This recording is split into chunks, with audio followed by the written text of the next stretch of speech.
Meditações no Evangelho de João. João capítulo 13, do versículo 16 ao versículo 20. Em verdade vos digo que o servo não é maior do que o seu senhor, nem o enviado maior do que aquele que o enviou. Ora, se sabeis estas coisas, bem-aventurados sois se as praticardes. Não falo a respeito de todos vós, pois eu conheço aqueles que escolhi. É antes para que se cumpra a Escritura: aquele que come do meu pão levantou contra mim seu calcanhar. Desde já vos digo antes que aconteça, para que quando acontecer, creiais que eu sou. Em verdade vos digo: quem recebe aquele que eu enviar, a mim me recebe. E quem me recebe, recebe aquele que me enviou. Se quisermos compreender plenamente o significado desses versículos, devemos observar atentamente o lugar em que eles se encontram no capítulo. Eles seguem imediatamente após a notável passagem em que lemos sobre Cristo lavando os pés de seus discípulos. Eles estão intimamente ligados à sua solene ordem de que os discípulos façam como o viram fazer. Logo em seguida, vêm esses 5 versículos que agora temos diante de nós. Aprendemos, em primeiro lugar, que os cristãos jamais devem se envergonhar de fazer qualquer coisa que Cristo tenha feito.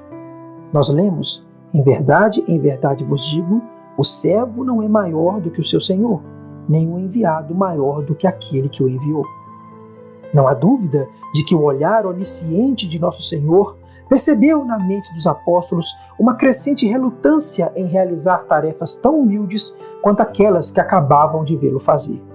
Ainda cheios da antiga expectativa judaica de tronos e reinos terrenos, secretamente satisfeitos com sua posição como amigos do Senhor, aqueles pobres galileus ficaram surpresos diante da ideia de lavar os pés de alguém.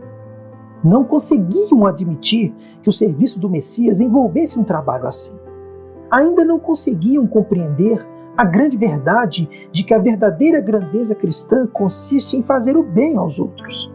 Por isso, precisavam da palavra de advertência de seu Senhor. Se ele se humilhou a si mesmo para realizar um trabalho tão humilde, seus discípulos não deviam hesitar em fazer o mesmo. Essa lição é uma daquelas de que todos nós precisamos ser constantemente lembrados. Somos demasiadamente propensos a rejeitar qualquer serviço que pareça exigir esforço, abnegação ou que nos coloque abaixo de nossos semelhantes. Estamos sempre prontos a deixar esse tipo de tarefa para os outros, desculpando-nos com a frase: "Isso não é para mim".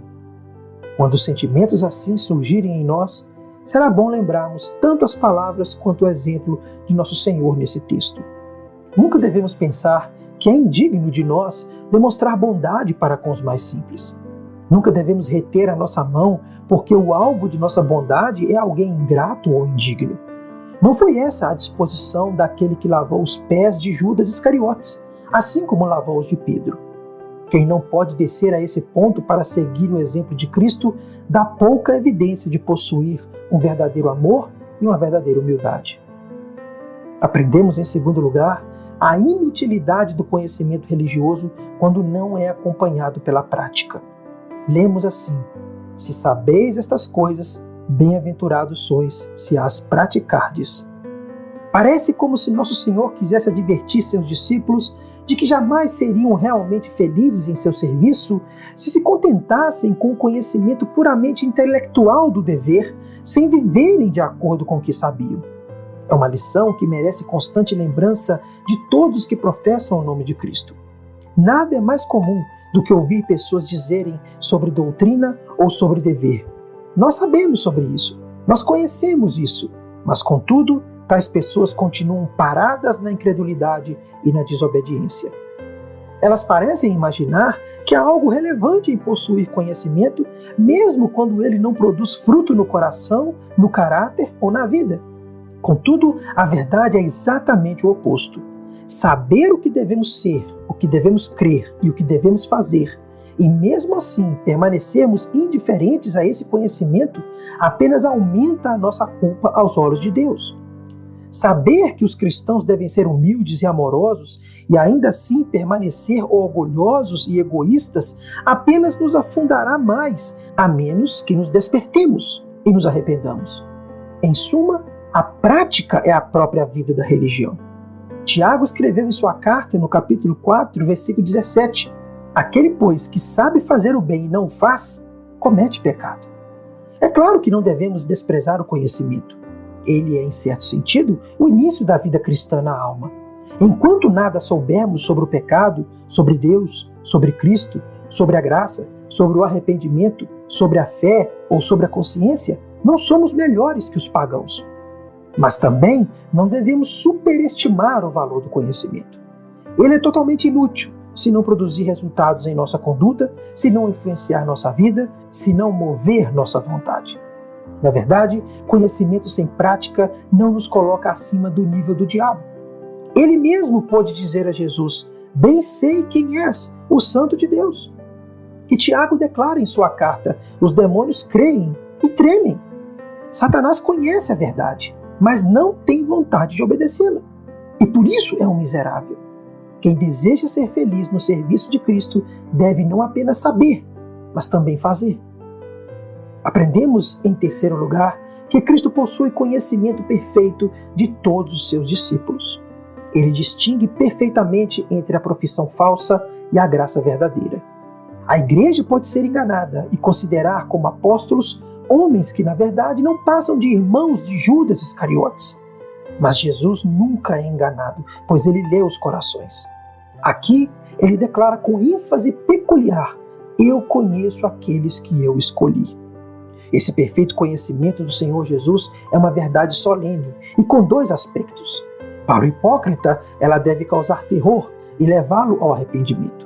Que ele se lembre que os olhos do juízo onisciente já o penetram por completo, discernindo a ausência da veste nupcial.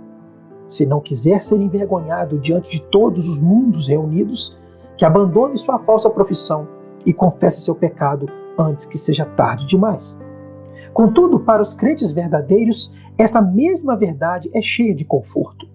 Quando forem mal compreendidos e caluniados por um mundo perverso, podem lembrar-se de que seu mestre conhece tudo. Ele sabe que são sinceros e verdadeiros, ainda que fracos e falhos. E virá o dia em que ele os confessará diante de seu Pai, trazendo à luz seus nomes e caráter, claros e radiantes como o sol do meio-dia. Aprendemos, por fim, a verdadeira dignidade dos discípulos de Cristo. O mundo pode desprezar e ridicularizar os apóstolos porque eles se importam mais com as obras de amor e de humildade do que com as ambições mundanas. Mas o Mestre os exorta a lembrar-se de sua missão e a não se envergonhar dela. Eles são embaixadores de Deus e não têm motivo para desânimo. Em verdade vos digo, quem recebe aquele que eu enviar, a mim me recebe. E quem me recebe, recebe aquele que me enviou. A doutrina aqui ensinada é cheia de encorajamento. Deve fortalecer e animar todos os que se dedicam a fazer o bem, especialmente aqueles que trabalham entre os caídos e os pobres. Esse tipo de serviço raramente recebe louvor dos homens, e quem se entrega a ele costuma ser considerado um entusiasta fanático, enfrentando oposição e desprezo. Mas que continuemos firmes, consolando-nos nas palavras de Cristo. Gastar-se e deixar-se gastar, tentando fazer o bem, torna um homem muito mais honrado aos olhos de Jesus do que comandar exércitos e acumular fortunas. Os poucos que trabalham para Deus no Espírito de Cristo não têm por que se envergonhar. Não desanimem se os filhos do mundo zombam e os desprezam. Virá o dia em que eles ouvirão as palavras: vinde benditos de meu Pai, possuí por herança o reino que vos está preparado desde a fundação do mundo.